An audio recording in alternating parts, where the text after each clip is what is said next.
नमस्कार दोस्तों, मेरे YouTube चैनल पर आपका फिर से स्वागत है। हम चर्चा कर रहे थे बाबर और भारत की। बाबर और भारत हमने चर्चा की थी सन 1519 से पहले की, यानी सन 1519, यानी बोला जाए तो सन 1494 से लेकर के सन 1519 तक की हमने चर्चा कर ली थी।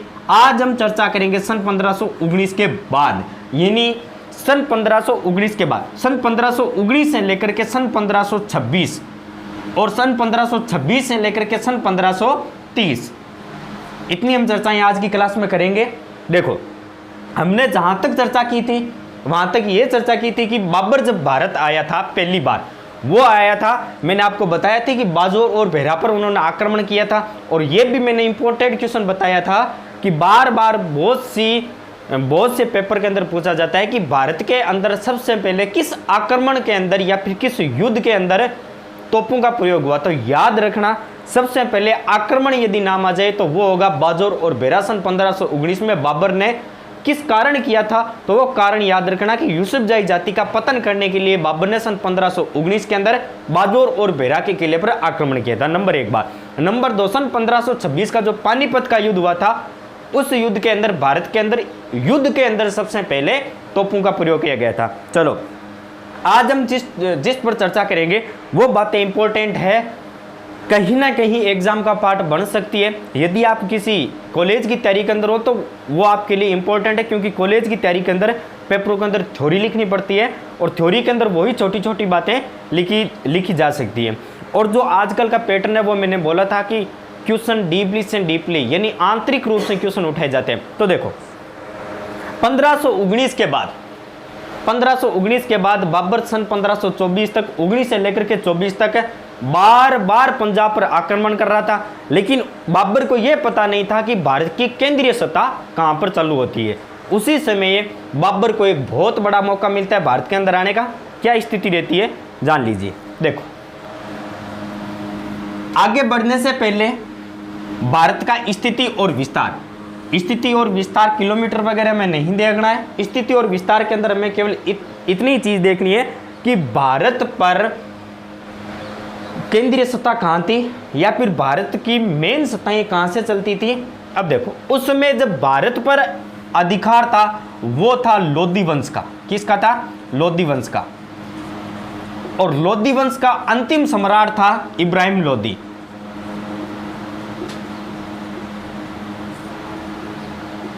इब्राहिम लोधी।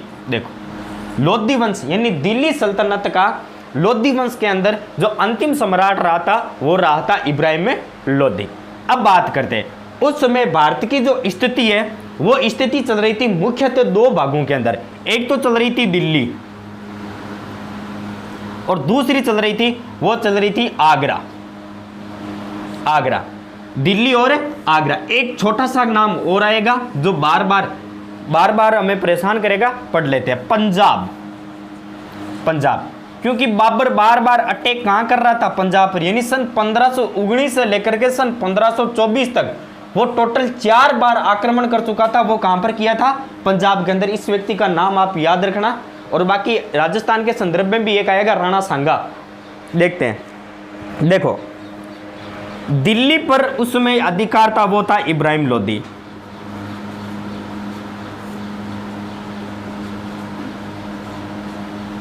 और ये थी भारत की केंद्र सत्ता। और इसकी एक उपशाखा थी आगरा। और आगरा पर अधिकार था आलम खां का। किसका अधिकार था? आलम खां का। आलम खां कौन था? तो याद रखना, आलम खां इब्राहिम लोधी का चाचा था। उसके बाद पंजाब पर अधिकार था वो था दौलत खां का। किसका अधिकार था? दौलत खां का। अब मेन भूमिका कैसे रहती है ये जानना बहुत इंपॉर्टेंट है कि इब्राहिम लोधी, आलम खां और दौलत खां, ये तीन नाम हमने क्यों उठाए हैं। मोस्ट इंपॉर्टेंट थ्योरी का पार्ट है वो है आलम खां और दौलत खां। अब देखो, हमने चर्चा की थी कि बाबर है वो सन 1519 से लेकर के सन 1524 तक भारत पर बार बार, यानी उसने कुल 4 बार आक्रमण कर चुका था। इस आक्रमण के अंदर उसकी मेन भूमिका क्या थी? तो देखो, 1519 से 24 तक वो पंजाब क्षेत्र पर आता रहा और यहां पर आकर के आक्रमण करता। आक्रमण करके वहां से लूटपाट करके ले जाता था। क्या करता था? लूटपाट, यानी वहां से धन लूट करके लेके चला जाता था और वो धन कहां व्यतीत करता था? तो याद रखना, काबुल के अंदर जितना भी लूट का सामान है वो काबुल के अंदर, सिक्के वगैरह है वो काबुल की जनता को देता था। इसीलिए बाबर का नाम इतिहास के अंदर कलंदर या मस्त कलंदर पढ़ा जाता है। देखो, इब्राहिम लोदी दिल्ली, आलम खां आगरा और दौलत खां पंजाब। अब हुआ क्या, आलम खां पाना चाहता था इब्राहिम लोदी की जगह, यानी अपने भतीजे को मार करके वो दिल्ली की सत्ता पर अधिकार करना चाहता था। अब क्या हुआ, दौलत खां भी एक सूबेदार था। क्या था? सूबेदार। और हर एक छोटे व्यक्ति की आशा होती है कि मैं कभी ना कभी किसी बड़े पद पर रहूं। तो आलम खां और दौलत खां दोनों ही इस इब्राहिम लोदी को मारना चाहते थे। कारण क्या था कि आलम खां को यह फायदा था कि यदि किसी ने किसी तरह से इब्राहिम लोदी को मार दिया जाए तो दिल्ली किसकी हो जाएगी? मेरी, यानी आलम खां की। और दौलत खां यह चाहता था कि आलम खां की जगह कौन ले लेगा? मैं ले लूंगा। या फिर यदि मैंने आलम खां से हाथ मिला लिया तो क्या पता भारत पर हमारा आधा अधिकार हो जाए।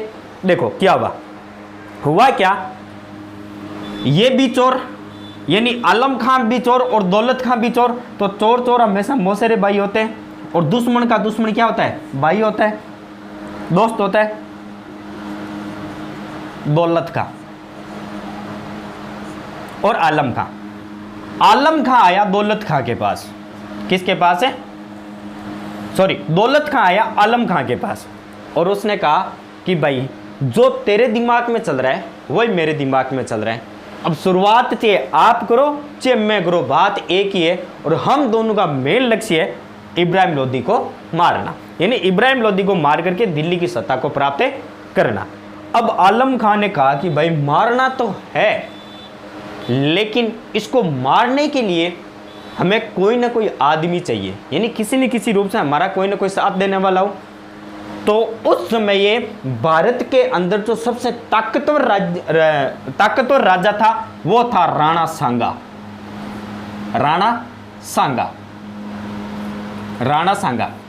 राजस्थान की एक रियासत का वो राणा सांगा। उस समय राजस्थान का पूरे भारत का सबसे ताकतवर राजा था वो था राणा सांगा। आलम खान ने बोला कि भाई हम एक साथ लेते हैं राणा सांगा का, और आलम खान ने एक लेटर लिखा राणा सांगा को कि सांगा जी आप हमें इब्राहिम लोदी को मारने के अंदर सहयोग कर दो। अब क्या हुआ, राणा सांगा ने यह प्रस्ताव ठुकरा दिया था।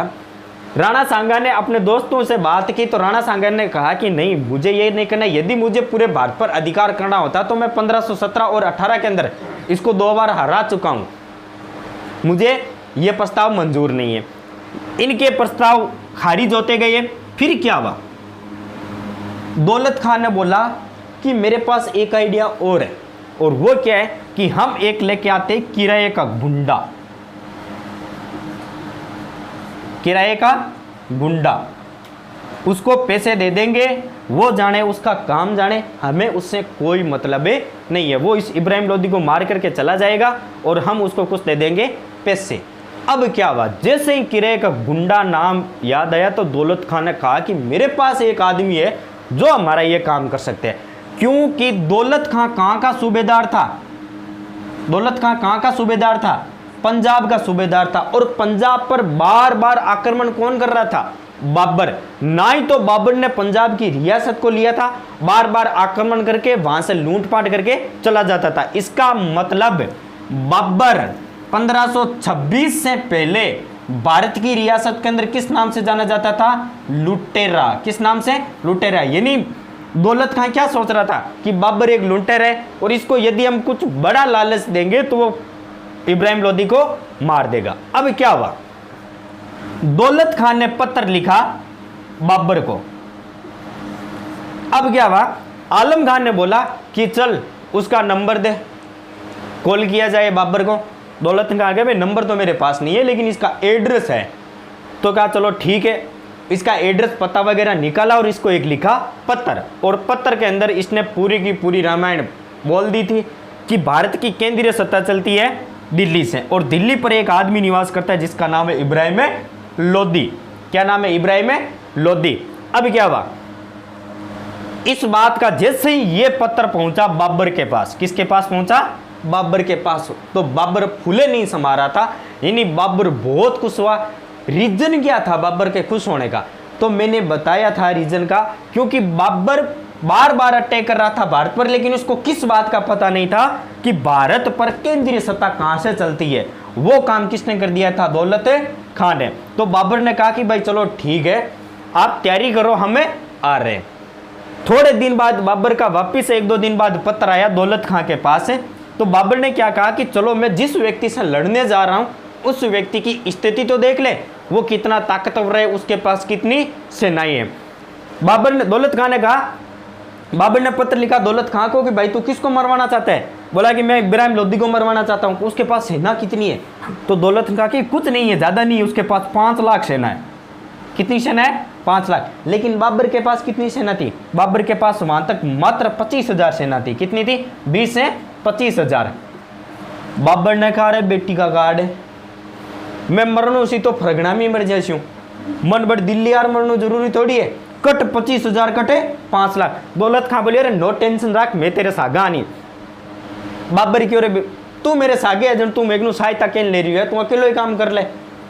फिर बाबर एक पत्र में एक छोटी सी बात लिखी कि चलो एक बात बताओ कि आपके भारत का सबसे ताकतवर कौन है, शासक कौन है? तो उसने कहा कि शासक सबसे ताकतवर है राणा सांगा। कौन है? राणा सांगा। तब राणा सांगा का बाबर ने एड्रेस निकाला और राणा सांगा को लिखा पत्र, और उस पत्र के अंदर राणा सांगा ने सहायता मांगी थी इब्राहिम लोदी।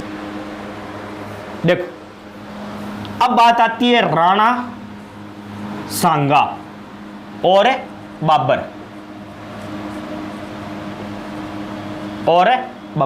क्या हुआ?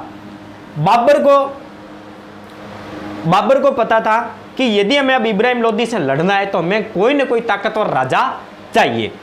तो उस समय भारत का जो ताकतवर राजा था वो था राणा सांगा। बाबर ने राणा सांगा को क्या लिखा? एक पत्र लिखा कि मैं दिल्ली पर अटैक करने के लिए आ रहा हूं, आप मेरा सहयोग कीजिए, मैं आपको आधा भारत दे दूंगा और आधे भारत मैं ले लूंगा, यानी आपको आधे भारत की हुकूमत दे दी जाएगी।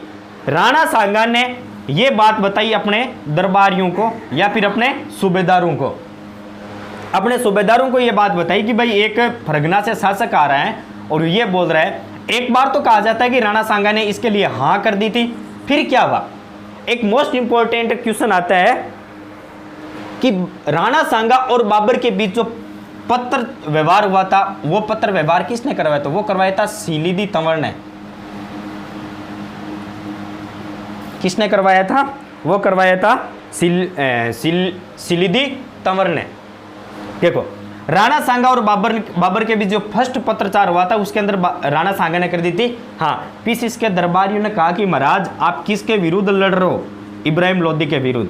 तो कहा कि थोड़ा बैक फेस के अंदर जाओ, वापिस थोड़ा बैक जाओ 1517 और 18 में, क्योंकि 1517 और 18 के अंदर 2 युद्ध हुए थे इब्राहिम लोदी और राणा सांगा के मध्य। वो युद्ध कौन से? खातौली और बाड़ा।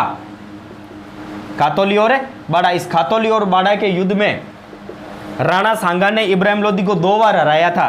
तो सूबेदारों ने कहा कि महाराज यदि आपको पूरा भारत जीतना है तो हम ऐसे ही जीता देंगे, आप हाँ कीजिए, 10 मिनट के अंदर पूरा भारत आपके कदमों में, क्योंकि उस समय सबसे ताकतवर राणा सांगा था। तो राणा सांगा ने वापिस अब क्या हुआ?